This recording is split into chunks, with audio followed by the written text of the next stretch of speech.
Film की शुरुआत bikers के एक गिरोह से होती है जो एक क्लब की ओर बढ़ते हैं। इसके अलावा डीए उनका पीछा कर रहा है, लेकिन वे अंदर जाने लगते हैं जहां उनके पास एक मेथेम्फेटामाइन प्रयोगशाला है। इस गिरोह का नेतृत्व डैनी कर रहा है। उनमें से एक ब्रोकर के पास जाता है और ब्रोकर ड्रग्स की सप्लाई का काम करता है। वे डैनी के बेटे जोजो के साथ इसका उपयोग करने के तरीके पर चर्चा करते हैं। तभी आश्चर्यजनक रूप से डीए उस जगह पर छापा मारता है और अंदर जाकर गैंगस्टरों को गिरफ्तार करना शुरू करता है। डीए का प्रमुख अपने एजेंट से इस बारे में अपडेट मांगता है, जो ब्रोकर निकलता है। डैनी को पता चलता है कि ब्रोकर एक मुखबिर है और डैनी अपने बेटे के साथ भाग जाता है। ब्रोकर के बाहर आते ही उस जगह पर विस्फोट हो जाता है। डैनी कार लेकर भाग जाता है। ब्रोकर एक बाइक से उनका पीछा करता है। उसी समय डैनी के रास्ते में पुलिस की गाड़ियां आ जाती हैं, इसलिए वह गाड़ी को वापस मोड़ लेता है। उनका सामना ब्रोकर से होता है, लेकिन ब्रोकर अचानक फिसल जाता है। बाइक छोड़कर उस पर गोली चला देता है, जिससे कार में विस्फोट हो जाता है। ब्रोकर कार की ओर बढ़ता है और डैनी को गिरफ्तार करता है और जोजो के पैरों में गोली मार देता है। हालांकि उनके एजेंट वहां आ जाते हैं और जोजो पर गोलियां चला देते हैं, जिस कारण उसकी मौत हो जाती है। ब्रोकर हालांकि दुखी होता है, लेकिन डैनी उसे अपने बेटे की मौत के लिए दोषी ठहराता है।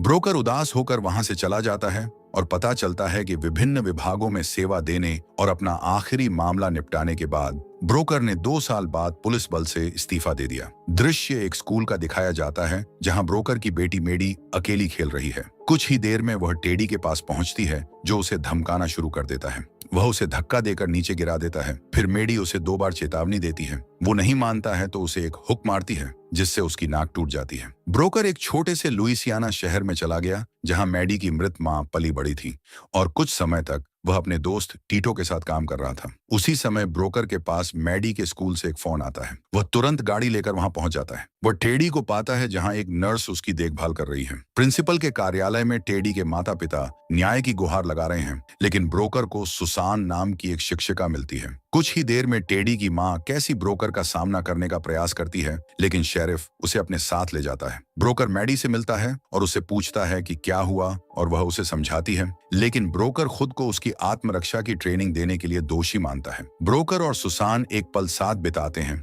और पता चलता है कि मैडी की मां का निधन कुछ समय पहले ही हुआ था और ब्रोकर लुइसियाना चला गया था क्योंकि मैडी को घुड़सवारी का शौक था। बाहर जाने पर कैसी अपने पति जिमी को ब्रोकर पर हमला करने के लिए भेजती है ताकि टेडी का बदला ले सके। जिमी ब्रोकर का सामना करता है, लेकिन ब्रोकर उसे नीचा गिरा देता है और उसके परिवार के सामने उसे और अपमानित करता है। शेरिफ हस्तक्षेप करता है और उसे अलग करता है। लड़ाई के बाद ब्रोकर को यकीन हो गया कि वह किसी भी मुसीबत में नहीं है। शेरिफ उससे पूछता है कि उसने जिमी को क्यों नीचे गिराया, लेकिन ब्रोकर यह कहकर बचने का प्रयास करता है कि अब कोई मुसीबत दोबारा नहीं होगी। वे मेडी के पास जाता है, जिसने उसे बताया कि शिक्षकों ने सब कुछ देखा है। कैसी एक डरावने चेहरे के साथ चली जाती है और रास्ते में वह जिमी को गालियां देते हुए उसका अपमान करने लगती है। जिमी अपना बचाव करते हुए कहता है कि उसने अपना संतुलन खो दिया था, लेकिन कैसी अपमान करना जारी रखती है। वह कहती है कि वह इस मामले को अपने भाई के पास ले जाएगी, लेकिन जिमी उसे चेतावनी देता है कि वह इस मामले को अपने परिवार तक ही सीमित रखे।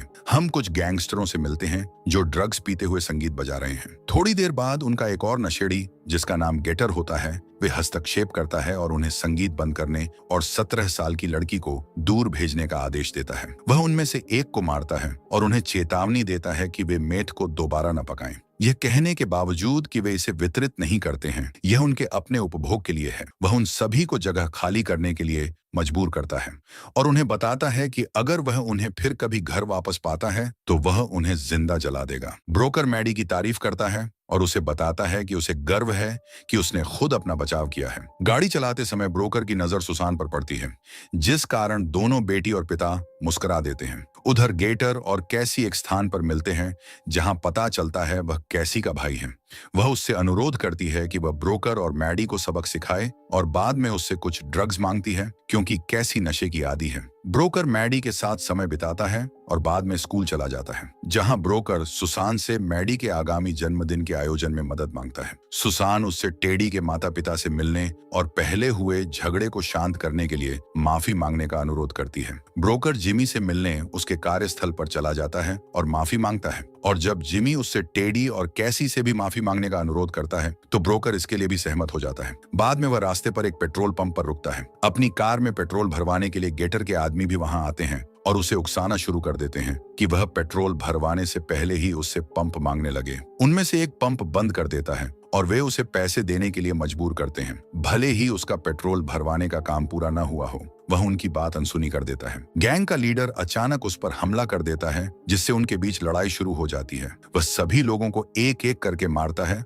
लड़ाई के बाद वह पूछता है कि उन्हें किसने भेजा है, लेकिन लीडर उसे कुछ भी नहीं बताता है, इसलिए वह वहां से चला जाता है। उधर गेटर को पंप वाली बुरी खबर मिलती है। हालांकि दूसरी ओर मैडी ने ब्रोकर से पूछा कि उसके हाथ को क्या हुआ, लेकिन उसने झूठ बोला कि काम करते समय चोट लग गई थी। थोड़ी देर बाद शेरिफ ने उसे रुकने का इशारा किया और उससे बात करने के लिए बाहर आने का अनुरोध किया। शेरिफ ने उसे बताया कि उन्होंने एक पेट्रोल स्टेशन पर हुई घटना के बारे में सुना है। हालांकि शेरिफ ने पूछा कि क्या वह सैन्य है, लेकिन ब्रोकर ने उसके अतीत के बारे में कुछ भी बताने से इनकार कर दिया। लेकिन शेरिफ ने उसे आश्वस्त किया कि उसने उसका ध्यान आकर्षित कर लिया है। गेटर ब्रोकर के घर पहुंच गया। हालांकि ब्रोकर और मैडी घुड़सवारी के लिए जा रहे थे। गेटर ब्रोकर की कार के टायर में छेद करके वह अंदर चला जाता है। उधर मैडी वाटर्स में है, जहां मैडी की मां की कुछ यादें हैं। मैडी भावुक हो जाती है और बताती है कि उसे अपनी मां की बहुत याद आती है, लेकिन ब्रोकर उसे दिलासा देने का प्रयास करता है। घर के अंदर गेटर मैडी की एक गुड़िया उठाता है। हालांकि मैडी वापस आ रही थी। गेटर एक केस स्टोर में जाता है, जहां उसे कुछ फाइलें मिलती हैं और उन्हें देखने पर उसे ब्रोकर के अतीत के बारे में पता चलता है। लेकिन कुछ ही देर में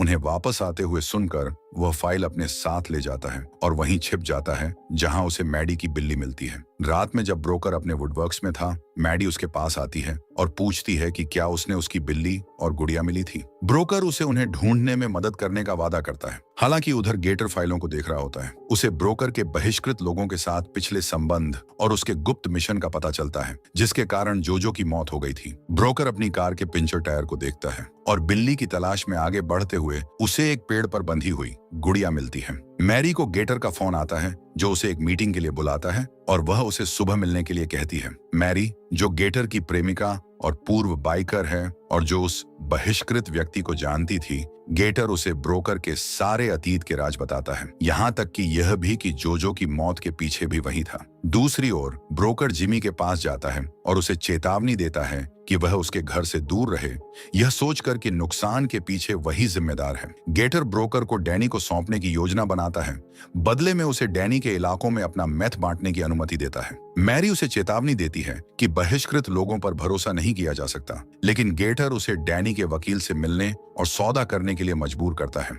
ब्रोकर मैडी को क्षतिग्रस्त गुड़िया के बदले एक और गुड़िया उपहार में देता है और वे उसकी पूरी कक्षा को उसके जन्मदिन की पार्टी में बुलाने की योजना बनाते हैं। मैरी डैनी के वकील से मिलती है और उसे वह फाइल देती है जिसमें ब्रोकर का अतीत था। वकील इसे डैनी के पास ले जाता है, जिसने ब्रोकर को देखकर उसे विश्वास दिलाता है कि वह उसे समाप्त कर देगा। ब्रोकर टेडी और कैसी से मिलते हैं और मैडी टेडी को अपने जन्मदिन की पार्टी में आमंत्रित करती है। बाद में वह टीटो के साथ काम करता है। ब्रोकर को पता चलता है कि जिमी के साथ उसके झगड़े की अफवाह सभी तक पहुंच गई है। ब्रोकर उसे बताता है कि कोई उसके घर में घुस गया था, लेकिन टीटो उसे बताता है कि यह जिमी तो नहीं हो सकता है। टीटो उसे गेटर के बारे में बताता है, जो एक नाव मैकेनिक का भेष धारण करता है। लेकिन शेरिफ को गेटर के बारे में सब पता है, लेकिन गेटर किसी तरह उसे भ्रष्ट कर देता है। टीटो उसे उस कैफे के बारे में बताता है जहां वह गेटर को ढूंढ सकता है, लेकिन उसे चेतावनी देता है कि वह उसके पीछे जाते समय सावधान रहे। जन्मदिन की पार्टी में ज्यादातर लोग आ गए हैं और दिन रंगीन लग रहा था। हालांकि दूसरी ओर बहिष्कृत लोग मैरी से मिलने आए हैं। साइरस गिरोह का नेता बनकर आता है और मैरी से ब्रोकर का पता पूछता है और बताता है कि वे उसे लंबे समय से ढूंढ रहा है। मैरी उसे गेटर की मांगों के बारे में बताती है, लेकिन साइरस किसी भी बात पर सहमत नहीं होता और उसे जबरदस्ती ब्रोकर के बारे में बताने के लिए कहता है। जन्मदिन की पार्टी खत्म हो जाती है और जब लोग चले जाते हैं तो मैडी अपने पिता को सुसान के साथ देखकर खुश होती है। गेटर कैसी से मिलने जाता है और उसे ब्रोकर से दूर रहने की चेतावनी देता है, लेकिन कैसी उससे ड्रग्स मांगती है। गेटर उसे मना कर देता है और दोनों के बीच गर्माहट बढ़ जाती है, क्योंकि वह उसे ड्रग्स लेना बंद करने के लिए कहता है, जबकि टेडी उनकी बातें सुन रहा होता है। ब्रोकर अपने पुराने बॉस से संपर्क करता है ताकि गेटर के बारे में कुछ जानकारी जुटा सके और उसे मैरी के बारे में पता चलता है, जिसने हाल ही में डैनी के साथ काम किया है और वह उसकी तस्वीर मांगता है। ब्रोकर उस कैफे में जाता है जहां टीटो ने उसे बताया था।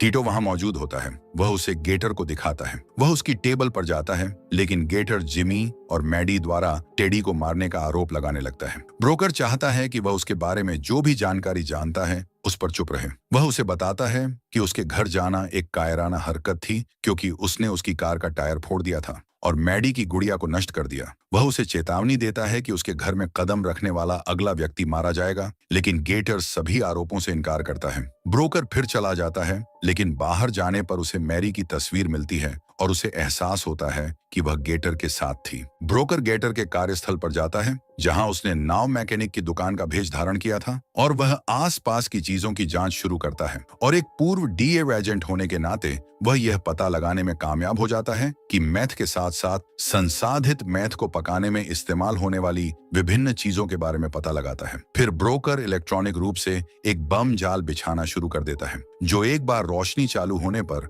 विस्फोट का कारण बन सकता है। बाहर निकलते समय उसकी नजर मैडी की बिल्ली पर पड़ती है, लेकिन गेटर के एक आदमी ने उसके सिर पर बंदूक तान दी, लेकिन वह उसे तुरंत नीचे गिरा देता है जब तक बिल्ली भाग जाती है। वह उसका पीछा करने जाता है, लेकिन वह उस आदमी से टकरा जाता है जिससे वह पहले पेट्रोल स्टेशन पर मिला था। वे उसे प्रताड़ित करने लगता है और उसे मारने और डुबोने का मजाक उड़ाते हैं। पहले वे उसकी बेटी की तारीफ करते हैं और कहते हैं कि वे उसका शिकार करेंगे, क्योंकि अब कोई भी उसकी रक्षा नहीं कर रहा है। क्रोधित ब्रोकर गुंडों से लड़ाई शुरू कर देता है और वह उन्हें बड़ी आसानी से उन्हें खदेड़ देता है और उस लीडर को लात मारकर लड़ाई खत्म कर देता है। वह बिल्ली के साथ निकल जाता है, हालांकि बाइकर्स भी रास्ते में हैं। मैडी को यह जानकर दुख होता है कि अब उन्हें यहाँ से जाना पड़ेगा। साइरस और उसका गिरोह गेटर से ब्रोकर का स्थान पूछ रहा है और गेटर उन्हें ब्रोकर का स्थान बताने का वादा करता है, लेकिन जब वह उन्हें रास्ता बताने लगता है तो वह उन्हें बताता है कि वह उनके साथ नहीं जाएगा, क्योंकि वह नहीं चाहता कि उसे इसमें शामिल होने का पता चले।